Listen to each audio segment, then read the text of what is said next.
বাংলাদেশ সহ বিশ্বের বিভিন্ন দেশ থেকে পবিত্র হজ পালন করতে মক্কায় জড়ো হচ্ছেন ধর্মপ্রাণ মুসলমানরা। গতকাল পর্যন্ত বাংলাদেশ থেকে ৫৩,৪১০ জন হজ করতে পৌঁছেছেন। এ নিয়ে সৌদি আরব থেকে আরও জানিয়েছেন প্রতিনিধি সাজিদুল ইসলাম। আমি এখন আছি বাংলাদেশ হজ মিশনের মেডিকেল সেন্টারে, যেখানে বাংলাদেশ থেকে সরকার এবং বেসরকারি হাজিরা এখানে মেডিকেলে এসে ফ্রি চিকিৎসা নিচ্ছে। তার পাশাপাশি এখানে কিন্তু ফার্মেসিও রয়েছে। তো মেডিকেল কিন্তু পয়েন্ট বসানো হয়েছে মক্কায়, মদিনায় এবং জেদ্দায়। তার পাশাপাশি কিন্তু ইন্ডিয়াতে কিন্তু মেডিকেল টিম থাকবে বাংলাদেশি সরকারি বেসরকারি হাজিদেরকে সেবা দেওয়ার জন্য। তো প্রতিদিন কিন্তু এখানে প্রচুর রুগী আসছে।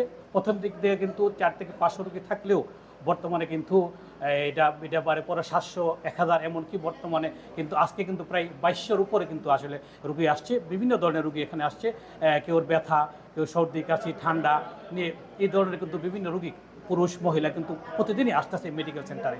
তো আরেকটা বিষয় আমি আপনাকে জানিয়ে রাখি যে এই মেডিকেল সেন্টার কিন্তু বাংলাদেশ সরকারের পক্ষ থেকে এখানে কিন্তু সরকারি ফ্রি এবং এখানে কিন্তু কোনো চার্জ ছাড়া, মানে বিনা পয়সায় কিন্তু এখানে তাদেরকে এই চিকিৎসা করা হচ্ছে। এমনকি ওষুধ, ফার্মেসি আছে, ওষুধও দেওয়া হচ্ছে এখান থেকে।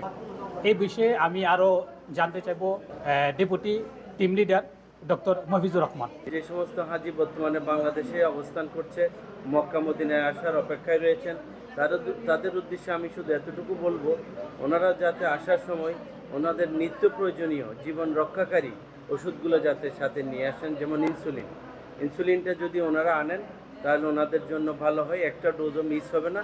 তারপরেও যদি কারো না থাকে, আমরা সেটাও সেবা দিতে আমরা প্রস্তুত।